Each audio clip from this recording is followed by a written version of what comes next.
right side. Yes! Touchdown and a dagger! He looks, he hits, throws the right side, knocked away! He's got Cobb at the 10 to the 5 and a dagger! Hello everyone and welcome to another episode of the Today in Titletown Packers Podcast. My name is Griffin. You can follow me on Instagram at AllDayPackers, and I'm joined as always by my good friend Bron, who you can follow on Instagram at Lambo.Leapers. And we're coming back to you after another Packers loss. They just can't find ways to win as of late. Their fourth loss in a row. They fall to 2-5 on the season. This latest loss versus the Minnesota Vikings at Lambeau Field. It was tough to watch. This team is not getting any easier to watch as the weeks go on. Bron, how you doing, buddy? Hey, Griff. Happy Halloween, buddy. And boy, I am scared. Certainly. I don't know about you, but I am scared. It's a scary, scary Halloween for me and everybody else in Packerland. Yeah, like I said, fourth straight loss in a row, and the worst part is that it never feels all that close. It always feels like the Packers are the clear worst team in all of these losses this year. And it's because, you know what, they probably are. This team is so young, and as they keep losing games, and as there continues to be no signs of progress, it feels like it's getting late real early here in Green Bay, isn't it? Well, if you would like to send in your take on the season, on the play of the quarterback, on the job of the head coach, you can do so by calling us at 920-412-7997 to leave a voicemail and potentially get featured on the show. If you'd rather send in your email, you could do so by emailing us at todayintitletown@gmail.com. Send in your takes so we can do more Packers therapy episodes, reading out all of you guys' wonderful takes on this dreadful season so far. It has been a dreadful season. And these emails and voicemails, well, a bit of a silver lining. It's something to look forward to at the very least. I cannot believe how much Packers therapy we've had to do these last several weeks and this season. I mean, we're on episode 5. It's you ridiculous. Can't believe it? Although I do believe it, it's just sad that it's a reality for us. And I'm getting sick and tired of listening to you guys whine and moan about how bad this team is. I'm joking, but yeah. And they're sick of listening to us whine and moan. They probably feel 10 times that for us. So and we're gonna do it again. Surprise, surprise. But yep, another show of us whining. Nah, I'm just kidding. Honestly, I don't think we're gonna whine that much today because what's changed? Well, I don't even know what to say about this game. Same idea. Yeah, we suck again. They still suck. Breaking news: the Packers still suck, and they still don't know how to run plays on offense. I mean, all right, that's it for this week. Make sure to send us your takes and follow us on Instagram. I mean, look, I think what's my biggest issue right now is the question I'm asking myself in my head, and to answer that aloud for the audience, I would say I don't know. Great. This is why they listen. I'm just doing what Jair did in the press conference after the game. Oh, wow. I don't know. Yeah. You know? He said I don't know 11 times in his post-game press conference. And he almost started to answer several questions, and then he just, quit. I don't know. By the end of that video, I was laughing. But anyways, everything is so bad. The play calling is really starting to bother me. At the beginning of the season, it took me a while to really acknowledge the problem with the play calling, but as of now, oh my god, I can't take any more inside zones from shotgun. Ugh. I can't take any more third and one runs up the middle that get stuffed. I can't take it anymore. They make it so difficult, and some of the calls are just so bad, and putting guys in tough spots, and asking players to do things that these young guys can't do. Matt calls plays like we have the best offensive line in the NFL, which makes no sense to me. He also calls plays like they can pass protect for 5 seconds. And Jordan sits in the pocket like they can pass protect for 5 seconds. It really feels like they're in denial about the play of the offensive line. And further evidence of that is last week, Adam Stenavich saying that Josh Myers is playing the best football of his career, which is... if you've watched more than 2 snaps of Packers football this year, you probably laughed when I just said that. Before we go full big picture, we got to talk about this game against the Vikings. The story coming out of it was the 11 penalties, I think, 99 total yards on 11 accepted penalties. That was the most penalty yards that Matt LaFleur has ever had in a game as coach of the Packers. And Green Bay is now officially the most penalized team in the league, with over 7 penalties per game. The penalties are drive killers, especially in the first half of this game. because in the first quarter, up until their last drive of the first half, they couldn't get a first down. They had 4 consecutive 3-and-outs to open the game. That is the stuff that really wants to make you smash your head against a wall, because that really shows that something is wrong. This would not be happening every single week if something wasn't wrong. Once again, they can't score a touchdown in the first half. They're held to 3 points at halftime, and it wasn't even shocking. 2 weeks ago, it was surprising. By now, it's just like, yep, they suck in the first half. And then in the third quarter, they're going to play a little bit better, and it's not going to surprise anyone when they do that either. That's just who they are right now, and it's so weird. I don't know what the deal is with that. I really don't know what that is. I think that's something that is maybe unquantifiable, that goes into the leadership aspects of head coach and various other coaching positions, because it comes down to your guys not being ready to play when there are 15 minutes left in the first quarter. On the third play of the game for the Packers, the first third down of the game, the first drive of the game, the Packers run an RPO, staple LaFleur play. Love keeps it, goes to throw it to the flat, and no one's running their route. And so Jordan's got to run around and make a circus play, which, if you know what play I'm talking about, that was, by the way, maybe the best throw of his entire career so far. But the fact that that's happening on the first series, the first third down, the third play of the game, that speaks to something. 5 games, Griff, without a first half touchdown. 5 games in a row. They haven't scored more than 3 points and a half in their last 5. They've scored 9 points total in their last 5 first halves. I mean, goodness gracious. That is some of the most pathetic stuff you've ever heard. This is not just a growing pain or like an early stage. This is just like a historically bad offense. This is historically bad, and the quarterback has a lot to do with it, but there's a lot of other factors, and it's not just one thing. It's almost too much blame where you don't know what's good enough and what's not truly good enough, and it's hard to judge Jordan. And if you were planning on using this year from a coaching and a front office standpoint to judge Jordan Love and see if he's fit to lead your team for the next 10 to 15 years, then failing to surround him with adequate targets to truly have an impact and make plays that he can overcome other players' issues and elevate a team, those things, you can't really evaluate him, so it doesn't make any sense. I'm not sure what they're going to get evaluation-wise out of Jordan Love other than anything negative with this offense that they have, the way they're playing, whether it's his fault, whether it's the rookie's fault, the receivers, the tight ends, the O-line, the play calling, the coaching, whatever. They're not going to be able to differentiate it, honestly, and it's going to be all a wash. Or all they'll have to go on is the bad that the entire offense has been all year. So it's nothing but bad right now, and you can't really say that he's played well enough because the offense as a whole is just not good enough. There's not much you can say, really. Yeah, that was the worst case scenario for this season, is the team being so bad that you have no idea what to make of Love's play because everything is just too poor around him.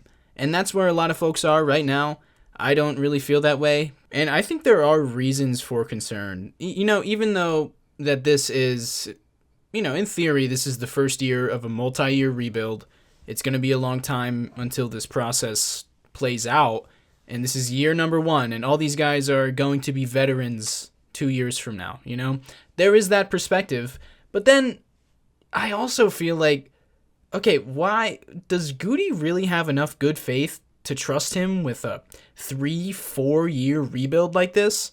With this quarterback? Does this quarterback have to be part of it? It feels like this quarterback does have to be part of it. Absolutely. Because of everything we just said. Yeah, and then I think about, if you're trying to have something fresh and start something new this season and build something better and whatever the case is, then do you see Joe Barry as your defensive coordinator of the future?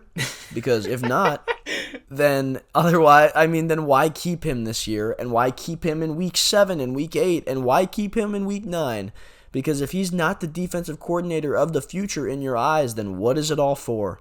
And if the Jordan Love isn't the quarterback of the future, then this year is a waste of our time. And it's all just... I don't think they're going to make up their mind this year. I don't think they're going to. I don't think it matters how bad he plays from here on out. How could you make They're up not your going to mind? make up their mind. How could you make up your mind when there's He's nothing? going to have next season. Oh, we know and that. then what if next season we bring in a couple other guys who underperform and we get the same thing? And then does this just keep going on and on and on? Because that's what other NFL teams do quite often. That's where the Giants are with Daniel Jones right now, you know? Part of me that is does quarterback wonder. purgatory. Yes, part of me does wonder that, okay, it is year 4. He's not a rookie. It's not like we've just let him walk in.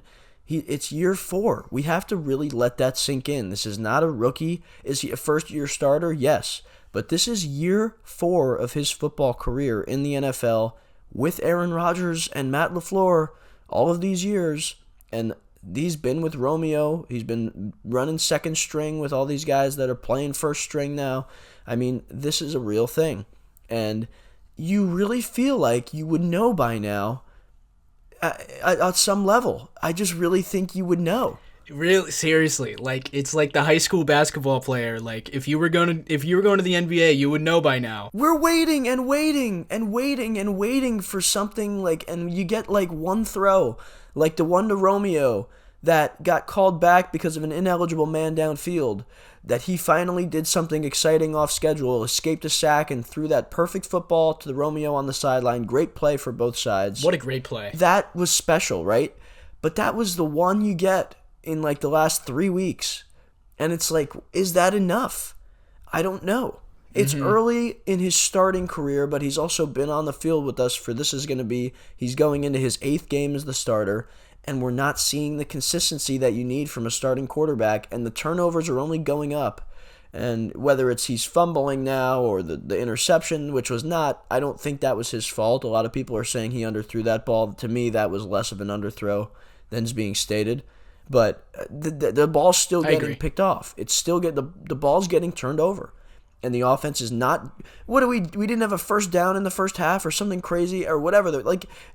Not until the last drive of the first half. I mean, what in the world? We opened the game with 4 3 and I mean, we've never done that in Green Bay. Even when we were at our worst with Aaron Rodgers, we're still throwing it to Devontae and getting like multiple conversions and doing things that Rodgers does always. It's not that anymore. Now it's just a bunch of nothing. That's not this team. Now the quarterback is not confident. The skill position players aren't good. And there's also a penalty on every other play. So on Jordan Love, on a throw-by-throw basis yesterday, there's not much to criticize his performance for. He played just fine. But the concerning thing for me is that he's not elevating the offense at all. He is, right now, he's very reliant on his supporting cast, and, they're not playing well. They don't separate. There are not very many wide-open looks, but there are plenty of windows. Bron, you and I, we watched the film of every dropback right after the game yesterday, and make no mistake, there are opportunities for chunk plays. There are plays that are available. Now, these windows they're not easy throws. They are big boy throws that Jordan Love, he's not even attempting, and I think a lot of other quarterbacks in the NFL do hit these throws. You said they're big boy throws yesterday, Griffin. What did I say right back to you? He's a big boy. This is year 4. This is year 4. Yeah. He is not a little baby. It's an NFL throw. I was so afraid coming into this year, and whenever we were going to transition to Jordan, I've been saying it for the last 2 years, whenever we were going to, have him as the quarterback, the babying him was the last thing I wanted, and I knew it was going to happen, and I said, we can't. You knew it was coming. We all knew it was coming. The standard is the standard in Green Bay. The standard is the standard. Excellent, elite quarterback play is the standard. I don't care anymore what year you are, how many games you've played. You're here for a reason. You are slotted in the starting quarterback role for Green Bay for a reason, because you're going to be elite and you're going to carry this team when it has nothing left, and you're going to make this offense the best offense in the NFL when it matters most. That is what the Green Bay quarterback does over the course of the history of our franchise. And if you are not that, we are moving on to find the guy who will. And that is all we are in Green Bay. It's true for us because of the quarterback history, but that's true for the approach of most NFL teams as well. Most NFL teams don't want to sit here with an average quarterback, because everyone knows how much value the elite quarterback brings to your team. Your Super Bowl chances go through the roof when you have an elite quarterback compared to an average one. So teams are always Always trying to find the next guy. Green Bay, we have no idea how they're going to operate at that position because they've had a Hall of Famer there for 30 years now. So we don't know what they're going to do. I'm very worried they're going to sit here with Jordan Love and give him more time and more time and more time. He is under contract through next season. So it sounds like next year is going to be a...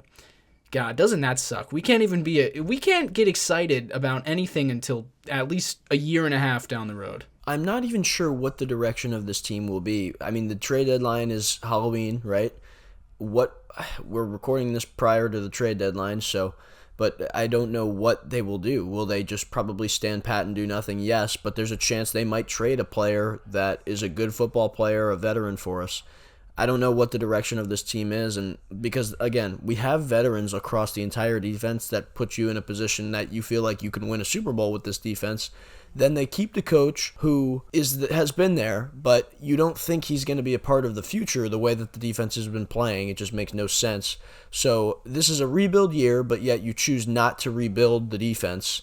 And they're going to have to start from scratch on defense, probably from a player and coaching standpoint next year, when you could have gotten a jump on that and try to actually do what you're supposed to do in a rebuild this year instead of delaying it when you're trying to win at some point. All that said, the offense is the complete and total opposite. They've completely rebuilt it. It's all young guys, new quarterback, new receivers, new O-line. Even David Bakhtiari, the one veteran that was truly had been here with Aaron and others, he's out, and his future is clearly unknown. He may come back next year, we hope, and that's if he wants to resign or they want him back, whatever. They've got nothing but youth. It's just complete opposites. They're not even playing complementary football off the field. I mean, they don't know what are they doing? Are they rebuilding, or are they a Super Bowl caliber franchise? It just makes no sense. What's the direction of this franchise? Nobody knows. Nobody in that building seems to know. And I would like to know, certainly, because we have a future of winning that we hope to be the case, but I don't see how that's going to be. I was about to say that they're just treading water as a franchise, but that's not true, because right now they're currently drowning quite rapidly at 2-5. Currently hold the 6th overall pick in the draft. Hey, I'm ready for tank season, baby. I'm always ready for tank season, especially in a season like this. Ugh, I don't care anymore. I would like to see Sean Clifford just because I want to know what he has. Not anything against Love. But that's just where I am as a football fan. But that game from Jordan Love, that was honestly, it was a good game on the Jordan Love scale. I think that was some of his high-end play. And by that I mean his best games are dependent on guys making plays, right? He was giving his guys plenty of opportunities all day. They just weren't making plays. If Christian had caught a couple of his end zone targets, or if Jaden came down with the ball that was intercepted, this would have been perceived as one of Jordan's best games ever, just based on the stats, and they probably would have won the game. You know, this was very similar to the Saints game from Jordan, which was the last game that we won. But in the second half of that game, the receivers were catching all their contested targets. It was the same formula. It was just the results were different. And I said at the time after the Saints game that living off of contested catches as an offense is not a great strategy, because contested catches they're very noisy. They're low percentage shots, to use a basketball term. But at the same time, they're kind of stuck because these guys don't separate. Jordan doesn't like targeting tight windows, and throwing jump balls is just how this team has to live or die. That interception was the most mad I think I've been all season. To watch that ball that was practically caught by Jaden Reed somehow get picked. I can confirm that. I mean, you know, Griff, because we kind of were on the we're watching together. That was by far the most angry you've been all year. There was just, I was screeching. I mean, not literally, but I was quite mad. I had a few screams when that play happened. I certainly had a few screams, and that was just as aggravating as it gets. I mean, what else could go wrong? Answer that for me, Griff. Is there anything else that could go wrong? Well, no. They suck. They suck. You know what? I was just reminded of a great idea I came up with yesterday. How about this, Bron? They're 2-5. They got to start getting creative now. Tush push with A.J. Dillon under center. I bet that gets 5 a pop. I love it. So as we enter week 9, these are the things that I will be watching for and rooting for. Things like the A.J. Dillon tush push. I'm going to see that. I think that they should try that because I don't see why not, and it probably picks up more than their other run plays. It probably picks up more than outside zone. It probably picks up more than the screen pass on 3rd and 8 that we love the most. Certainly. Just a mess. The whole offense is a mess. I don't know what else to say. Hey, to quote Matt Griff. LaFleur, we're a mess right now. Yeah, and Jordan Love thinks we're really close. Our leaders can't even agree on where we're headed. What's the direction of this team? Forget identity. Our identity is we suck. What's the direction of the future? Where are we headed? Can we agree on that? No, apparently not. I want someone to tell me what the plan is, and they never will. Nobody ever says. For good reasons, probably. Matt LaFleur What is their plan right now? Matt LaFleur has just continued to say nothing every week at the press conference. He's laughing up there today, giggling. We need to be better. We need to be better. Oh, really? Wait, are you really complaining about the fact that he was laughing at his press conference? I'm not saying the guy should walk around crying all day, but I mean, like, the first thing he's doing, he gets up there, he's laughing like we're not 2-5, and he's talking about we need to be better. Yeah, thanks, buddy. Anybody with 2 eyes could coach that. We need to be better. Thanks, Matt. I just don't think they're not going to get any better this season. No, they're not. It would take some really crazy stuff, some run-the-table type of magic. Don't even utter those words. The the guy who would only do that isn't here anymore. How dare you? We're not getting any table running from Jordan Love. Let's read an email. This might be the only email I read today, but it's from friend of the show, Jack Moran. He says, welcome to quarterback purgatory, gentlemen. Now, I know how a lot of teams have felt over the years watching their quarterback struggle in this league. We're all rooting for Love, but man, oh man, the patience is wearing thin. I thought he played well the first 3 games of the season, except for the fourth quarter in Atlanta, but it seems like teams finally have tape on him. I think D coordinators see how he struggles throwing the ball deep. He puts too much air on those throws, and safeties who run 4.4 40s are knocking down his throws or picking his passes off. You just have to keep one safety back, basically, and play center field on his deep passes, or he just overthrows the receiver. He hasn't really connected on deep passes this season so far. I mean, I can count on one hand how many deep throws he's made. I want to see him do well. I'm rooting for him. It seems like he is in a very tough spot right now. Newsflash, Matt LaFleur. It's time to do something new with this offense because whatever you're doing now isn't working. Please, an offensive touchdown in the first half this week. I'm not quite sure we've hit rock bottom yet, but we're getting close. Need a win desperately this Sunday. See, now Jack he sounds like Jack is still inspired to win games and potentially turn this season around. I cannot relate to that. I just think back to when it gets close to Thanksgiving like it is, and we're approaching November and we're at Halloween now, you're getting on the playoff machines, and we're talking about what we need to get the 1 seed or what we need to make the playoffs if it's not a great last year. Yeah, even last year. Last year, which mapped everyone out. always points to as like, Rodgers sucks. This offense was bad last year too. But even last year, we had a path to the playoffs. And we had the quarterback to take us there. And I remember I mapped out, when everybody was already talking about draft picks, I mapped out what we would need to do to make the playoffs, and I said, I think we can do it. I like our chances. I think the things that need to happen will happen. And then we got all the way to the end, and we lost that tough game. That was the craziest moment of your entire career, I think. If you weren't a listener last season, what had happened was we lost, 5 games in a row, I think? Maybe even 6 in a row. It was something terrible. We lost 5 games in a row. I was ready to give up. I was ready for Jordan Love to start the end of last season. And Bron is sitting here with his green and yellow glasses on, talking about path to the playoffs. I'm like, dude, get out of here. After we beat the Bears week 13, I'm like, Bron, you're wasting so much time. And I remember telling you, like, imagine you need a coin to flip heads 50 times in a row. I had no faith. And then you get to week 17, week 18, and it's like, oh my God, the Packers control their own destiny. All these things that Bron laid out 5 weeks ago are coming true. I don't know how this happened. I don't know how the quarter came up heads 50 times in a row. I mean, I remember when we won in week 17 against the Vikings and blew them out like that. And like, that was when I was really, we were going to do this. And then that was one of the best days of the last 2 or 3 years of my life, I think. That personally, game, great memory. Yeah, in your personal life, I'd say, for sure. And no,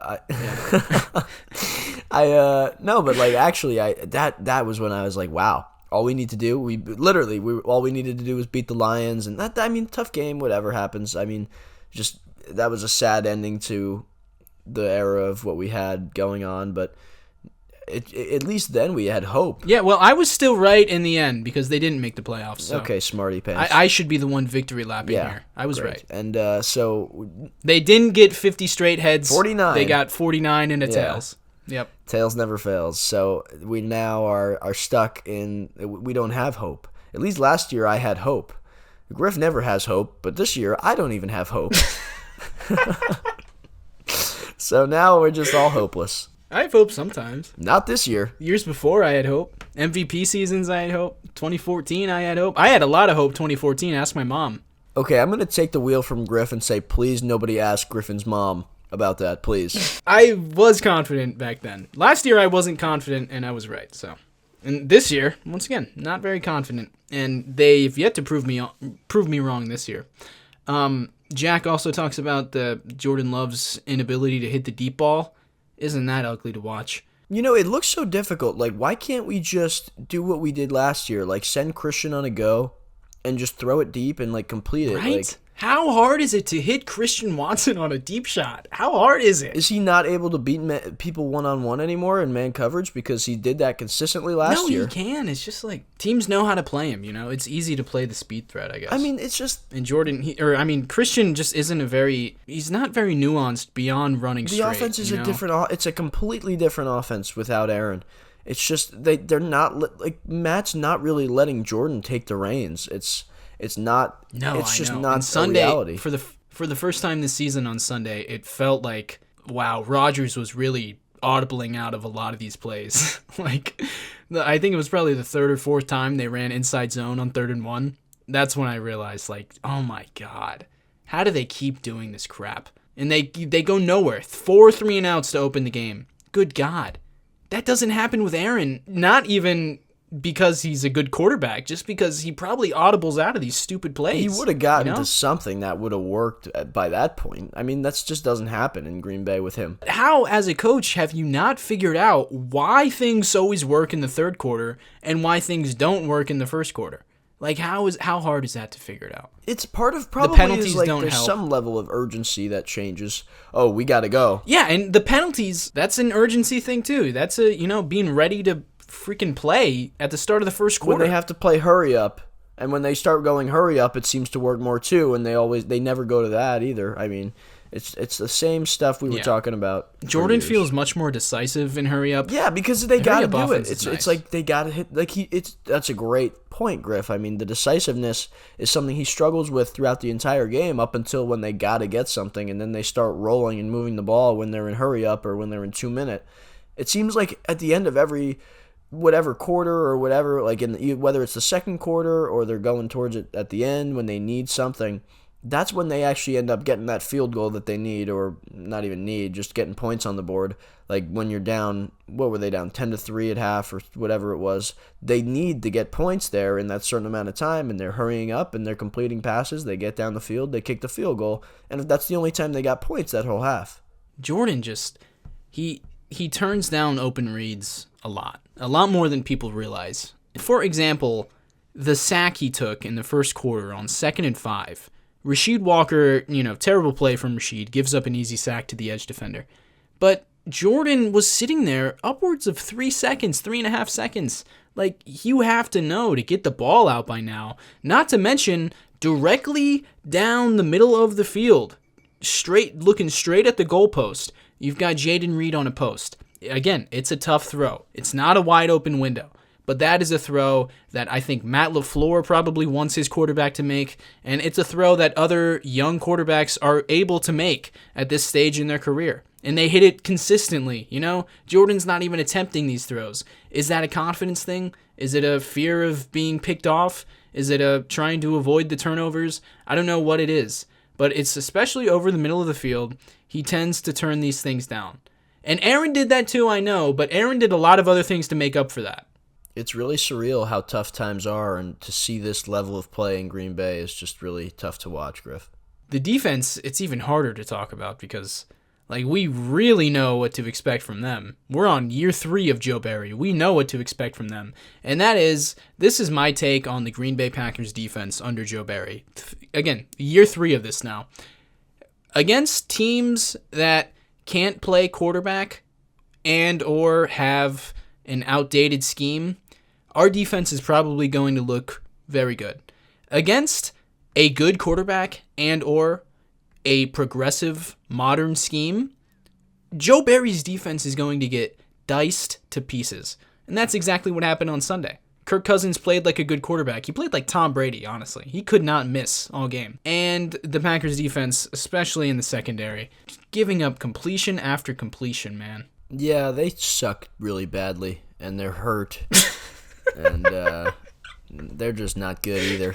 And the beautiful play of the day was not the Preston Smith pass breakup, and he played a phenomenal game, clearly in the secondary and in terms of pass rush, but the play of the day was when Joe Barry sent a two-man rush, and Kirk Cousins... Oh, my. I was about to say Kirk Cousins completed a pass within 1 second of the snap.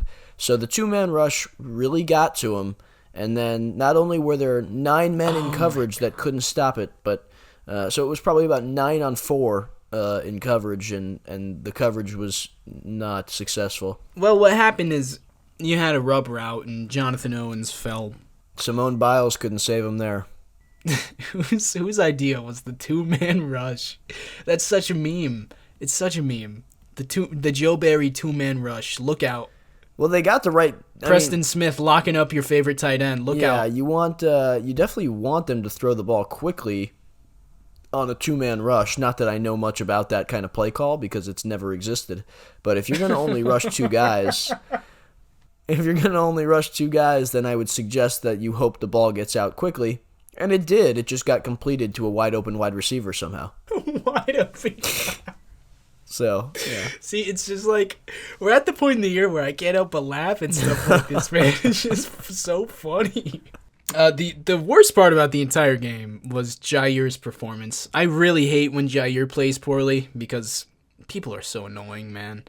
He had a very bad game. I wonder what his PFF grade was. If I had to guess, I would guess in the 40s. It was, 55. He had a tough game out there on Sunday, especially against Jordan Addison.